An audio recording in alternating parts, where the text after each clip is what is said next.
It is either your mother and your sister leave my house today, or you will lose me too. So all of you ate everything again? What do you mean, all of you? This is my house too. Your house? But I'm the one starving inside it.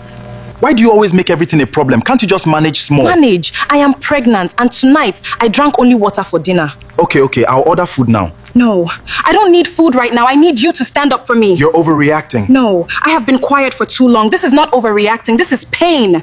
If anything happens to this baby... Don't say that. No, listen to me. If anything happens to this baby, just know you did not lose us in the hospital. You lost us inside this house. Hey, my love, if you're enjoying stories like this, please do me a quick favor. Just like this video, subscribe and turn on your notification bell. That's honestly the best way you can support me, and it helps me keep bringing you more stories like this. Thank you so much. I really appreciate you. Now let's get back to the story. What kind of woman loses her baby while her husband is downstairs defending the people who helped destroy her peace? The first time Amarachi bled, she thought maybe her body was only warning her. By the second time, she knew her home had become a dangerous place. And by the day she sat on that white hospital bed in Lagos, with tears dried hard on her cheeks and anger sitting in her chest like hot coal, she looked at her husband and said, "It is either your mother and your sister leave my house today, or you will lose me too." That was the day Obinna finally understood that patience has an end. But before that day came, before the shouting, before the hospital, before grief entered their flat like armed robbers, Amarachi had tried. God knew she had tried. The morning his mother and youngest sister arrived in Surulere, Lagos, Amarachi was already awake before sunrise. Not because she wanted to. Pregnancy had turned sleep into a wicked landlord. It collected rent and still pushed her outside. At 5:30 in the morning, she was in the kitchen with one hand pressing her lower back and the other hand stirring jollof rice. Tomato stew was bubbling beside her. Fried plantain was on tissue paper. She had even made moi moi because Obinna had called the night before and said, "Biko, my mom likes soft food in the morning." Soft food.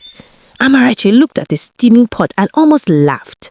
At 4 months pregnant with swollen feet, dizziness, and a child kicking inside her like a tenant that refused to sleep, she was standing over fire because a grown woman liked soft food. Still, she cooked. That was who Amarachi was. Tall, beautiful, heavily pregnant, with skin that glowed even when she was tired, hips that entered a room before announcement, and long braids that touched the middle of her back like black ropes of pride. When she walked through the compound, women noticed. Men knocked twice. Children stared. She carried beauty the way Lagos carried traffic. Full, loud, impossible to ignore. But beauty did not save her from suffering. The taxi stopped outside their gate by 8. Amarachi came out wiping her hands on her wrapper and froze. 2 huge Ghana must-go bags, 1 carton, 1 cooler, another small bag. Then his mother stepped out like she was returning to a house she built with her own sweat. Madam Nkiru. Big voice, sharp eyes, wrapper tied high on her chest, face already arranged for criticism. Behind her came Adeze, Obinna's younger sister, 23, slim, flashy, always chewing gum like she had personally invented disrespect. Amarachi forced a smile.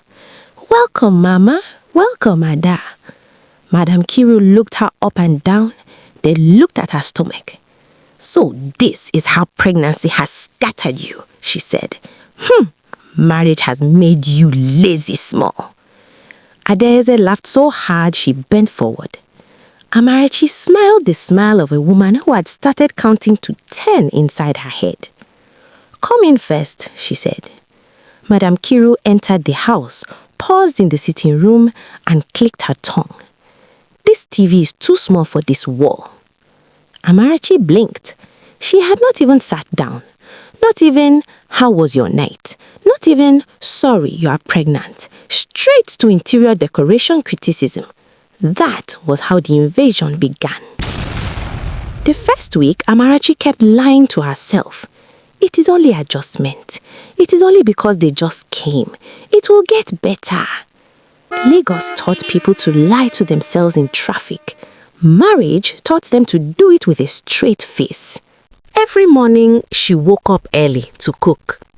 Every morning, Madam Nkiru would come into the kitchen, open pot covers like an inspector general and make one comment sharp enough to draw blood.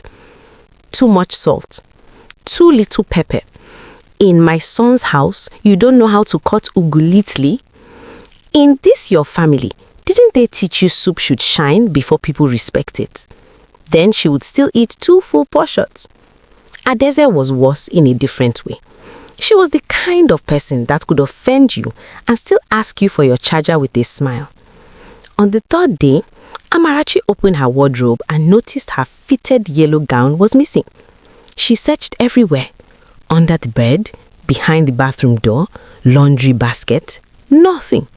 Then she came downstairs and saw Adeze wearing it in the parlor, sitting like a queen, one leg crossed over the other, scrolling through her phone and snapping pictures. Amarachi stopped. That is my gown. Adeze looked at herself like the cloth had magically appeared on her body. Oh, I saw it hanging and thought you would not mind. Then she smiled. It actually fits me better. The baby inside Amarachi turned. Or maybe it was anger. She did not trust anything moving inside her body again. That night, when Obina returned from work, smelling of traffic, sweat, and tired ambition, Amarachi told him. He loosened his tie, sat on the bed and sighed like she had brought him national budget problems. She's just a child, he said. A child? Obina, she is 23. You know what I mean. No, I don't know what you mean. He rubbed his forehead. Don't make this a big thing. That sentence landed on her chest like a stone. Don't make this a big thing. Not sorry, not I will handle it, not she had no right. Just that annoying sentence men used when they wanted peace without responsibility. The next day, Adaisy said sorry with her eyes on her phone. The day after that, Amarachi's black kimono disappeared. After that, her scarf, then one of her maternity tops. It became a silent game. If Amarachi bought it, Adaise would eventually wear it. If Amarachi complained, Obina would say, Biko, manage her. Manage her. Amarachi began to hate that word because nobody was asking anybody to manage her pregnancy. Nobody was asking hunger to manage her. Nobody was asking stress to manage her blood pressure. But somehow she was the one expected to stretch, bend, swallow, and smile. Then came the food matter. That one nearly broke her. Amarachi loved cooking. Even with nausea, she still found joy in the kitchen. Stirring soup calmed her. Frying stew gave her a strange peace. It was the one place where she still felt like herself, not just a tired, pregnant woman carrying everybody's comfort on her head. One evening, she made ofe nsala, proper one, fresh fish, goat meat, utazi, thick, rich, fragrant enough to wake ancestors. She set aside a bowl for herself because the baby had been making her hungry every 2 hours. She even told the house help from next door who came to borrow pepper, please remind me I kept my own.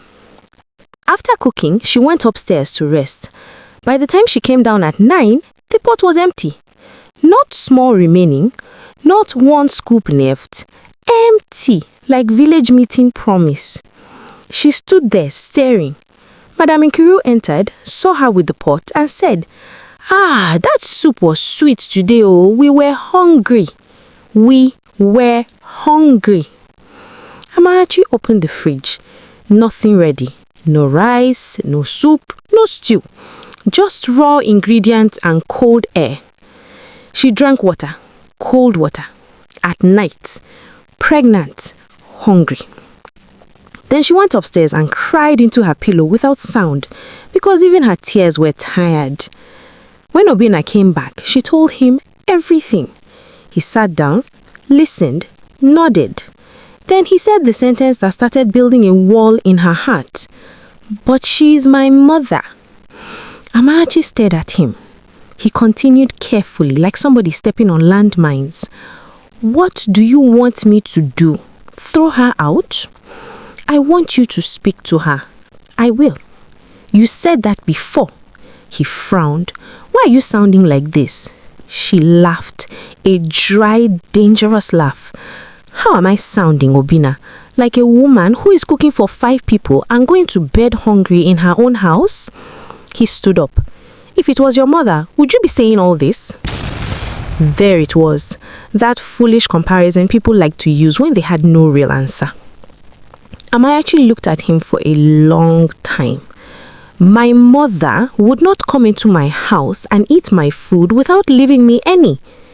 He said nothing. She turned off the light and lay down. But sleep did not come. Only the ceiling fan, her anger, and the child moving inside her like a witness. By the 6th week, the guest room no longer looked like a guest room. It looked occupied, claimed, settled. Madame Kiru had spread her wrappers across the chair. Her slippers lined the corridor. Her voice filled the house from morning till night.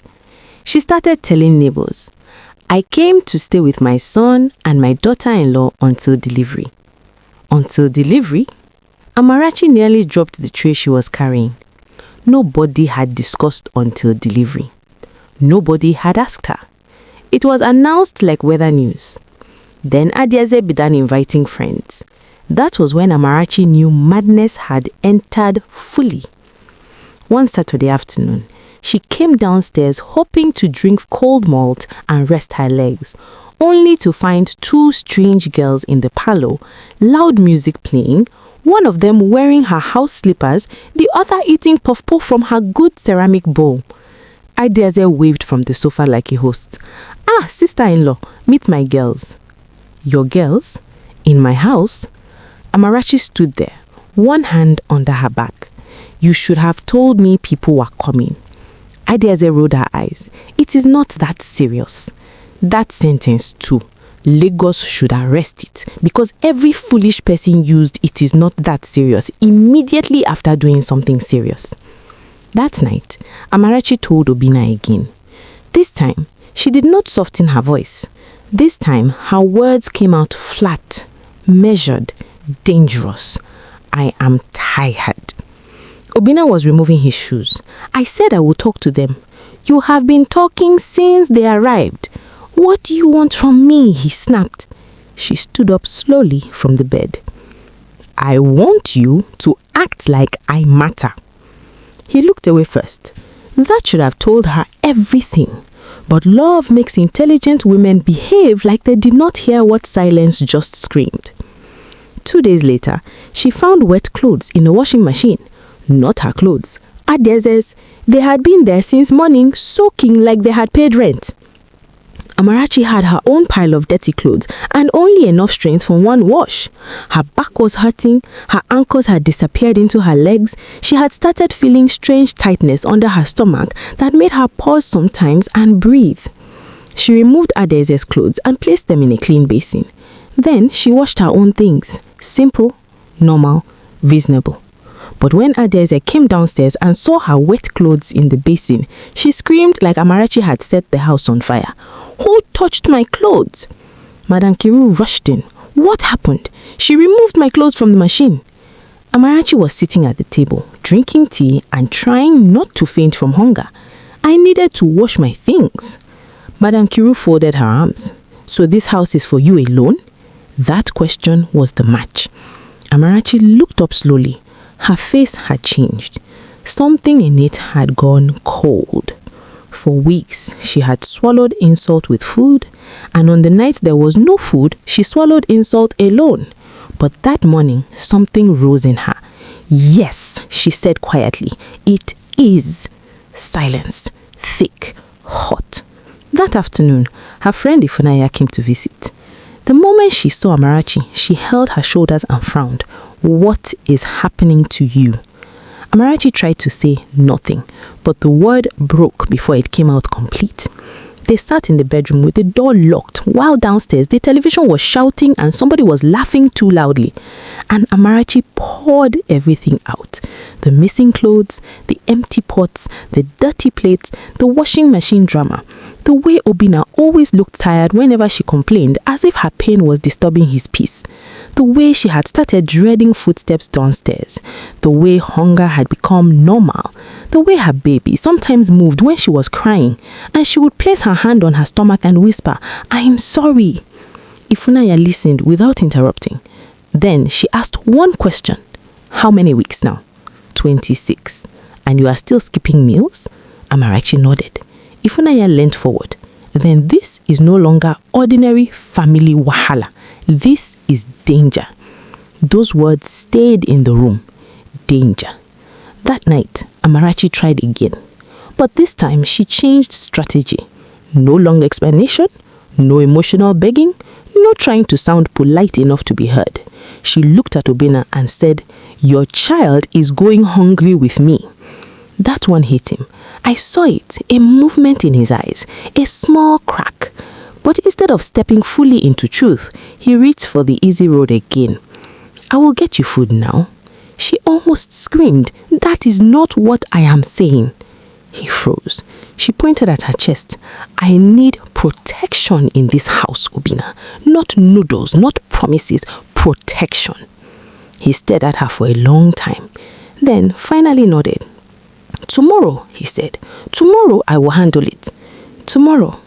A beautiful word that has destroyed many women, because tomorrow can become next week. Next week can become next month. And sometimes by the time men are ready to act, life has already acted first. At 28 weeks, Amarachi saw blood. Just a little, but enough to make the world tilt. She sat on the bathroom floor staring at it. Her hands were shaking. She called Obinna, no answer. She called again, nothing. She called her friend. 10 minutes later, her friend was at the gate shouting for the security man to open quickly. At the hospital, the doctor scanned in silence. That kind of silence that should be illegal. Then she adjusted her glasses and said, "There are signs of stress. We need to admit you." Stress. Such a small word for something that had been beating her from inside and outside. When Obinna arrived sweating and breathless, his eyes were full of fear. I'm sorry. Amarachi looked at him. She was too tired for anger. "Did your mother cook today?" He blinked. "What? Did she cook and leave me food?" He looked down. That was her answer enough. And something in Amarachi died before the baby even did.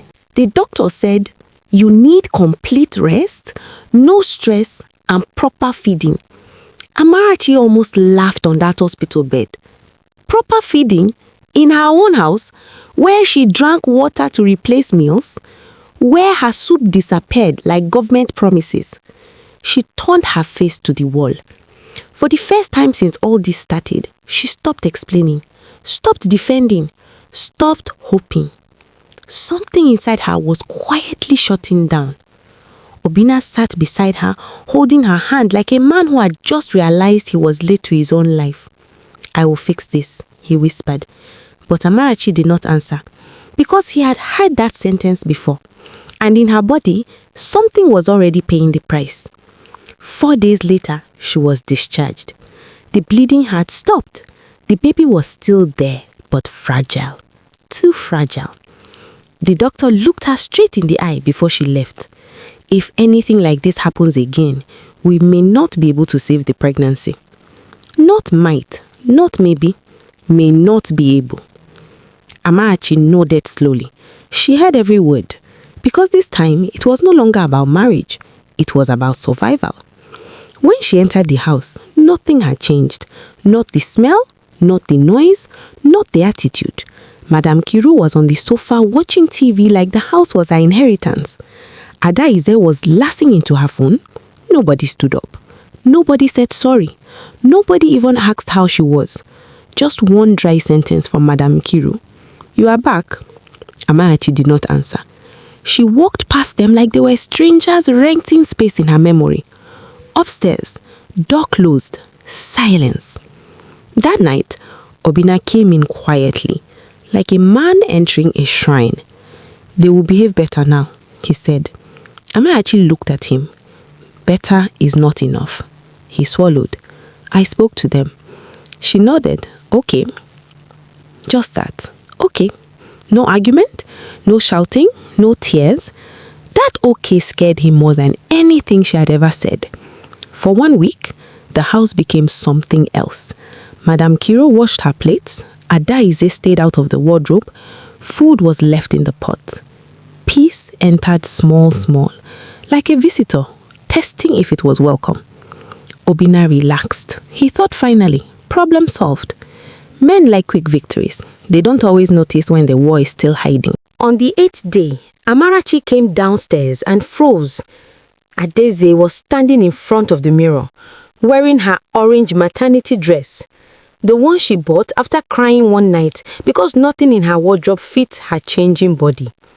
The one that made her feel like herself again. The one she kept carefully. Adaize turned and smiled. I was just trying it. Then she added, laughing, you can't even fit it properly anymore. That was the moment. Not the insults, not the hunger, not even the hospital. That sentence, that small, careless sentence. Something snapped, but Amarachi did not shout. She did not argue. She simply turned and walked upstairs. And from that moment, she stopped talking. 2 weeks later, 2:17 a.m., the pain woke her up. Different, sharp, wrong. She sat up slowly, held her stomach, waited. The pain came again, stronger. She touched Obina. Wake up. He opened his eyes and saw her face. That was all he needed. No questions, no delay. He grabbed the car key. The drive through Lagos was silent. Street lights straight across the road like long orange lines. The city was asleep. But inside that car, something was fighting. Something was sleeping. Something was letting go.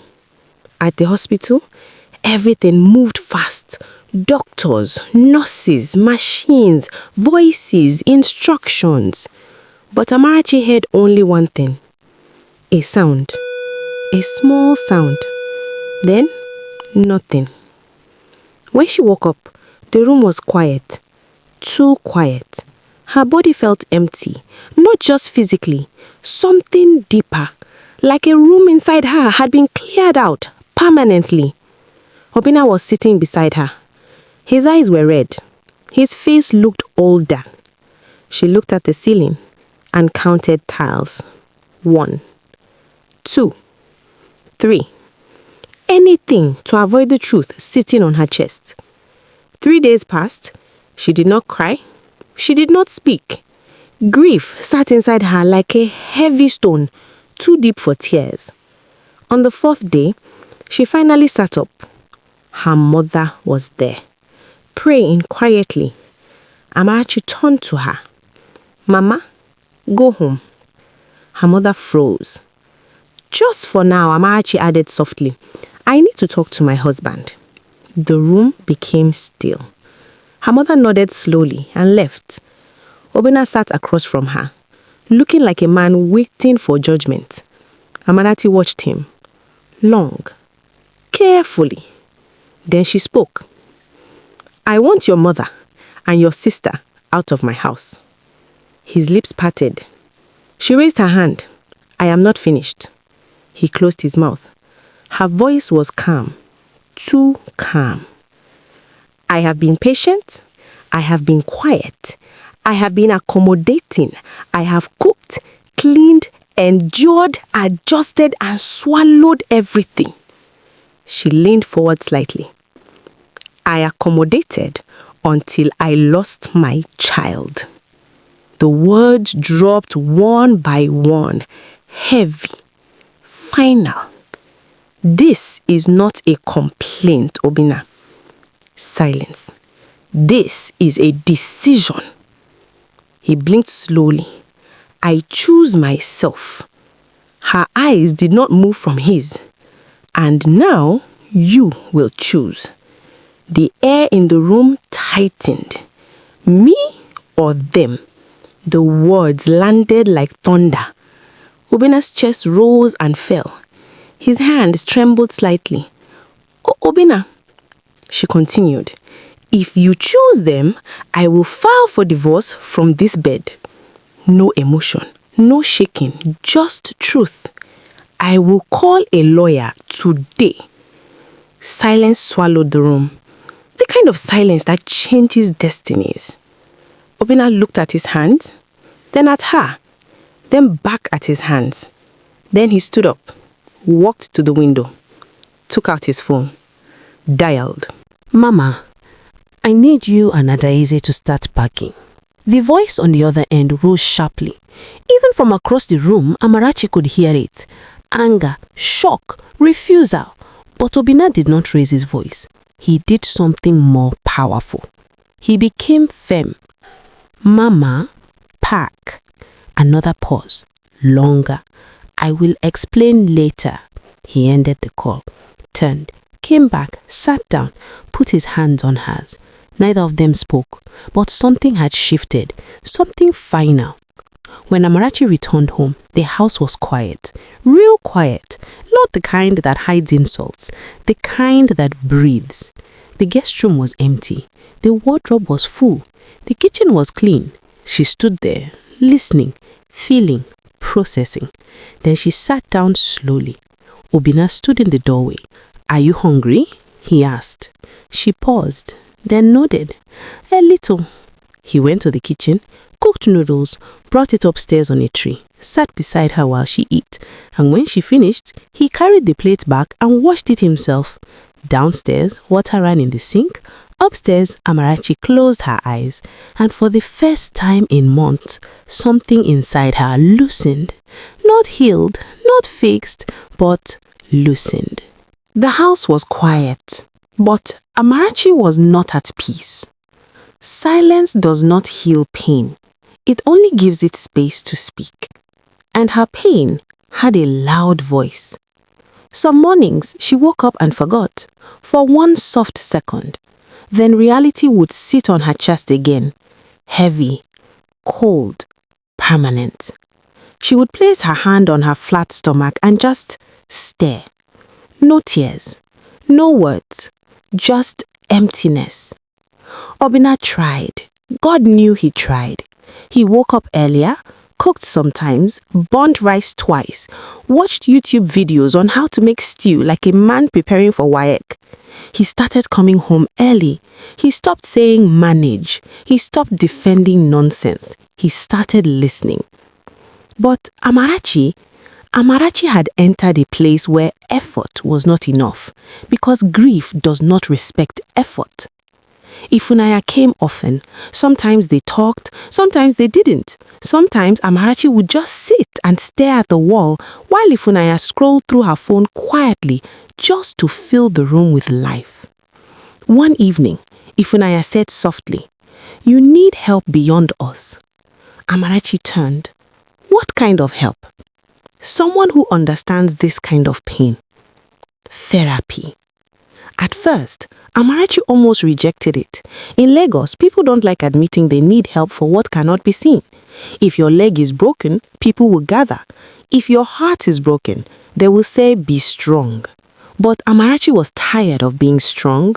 Strong had cost her a child. The therapist's office smelled like flowers. Calm. Too calm. The kind of calm that makes your pain feel loud. The first day, Amarachi said nothing. She just sat. The second day, she said 2 sentences. The third day, she spoke. And when she started, she could not stop. Words poured out of her like water that had been blocked for too long. The hunger, the insults, the loneliness, the way her husband stood in the middle instead of beside her. The night she drank water instead of eating. The morning she saw blood. The silence after the loss.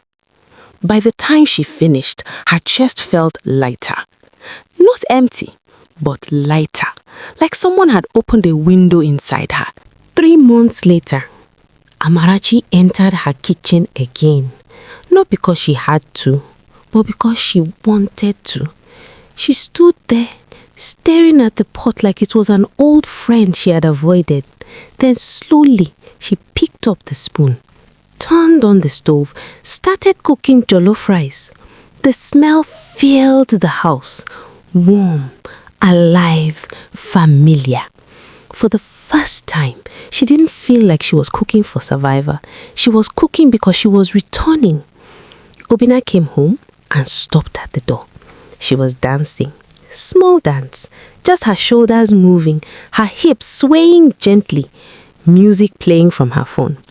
He didn't speak. He just stood there, watching her like someone who almost lost something and was still shocked it came back. "You are dancing," he said finally. Amarachi smirked. "Don't make it a big deal." But she was smiling. He walked up behind her, wrapped his arms around her. They swayed together. No words, just presence. 8 months after the loss, it happened again. Bathroom, morning, test strip, 2 lines. Amarachi sat on the floor, staring. Her heart was beating too fast. Not excitement, fear, pure fear. Obinna rushed in when she called him. She showed him. He sat beside her, quiet. "What do you want to do?" he asked. Not pressure, not assumption, choice. That mattered. Amarachi swallowed. "I want this baby." Her voice shook slightly. "But I want it to be safe." Obinna nodded immediately. "It will be safe." She looked at him. "You can't promise that." He held her hand. "No, but I can promise something else." Pause. "I will not let anything I can control hurt you again." That one touched something deep. She nodded, slowly. This pregnancy was different. Not easier, but safer, stronger, intentional. First change, a maid.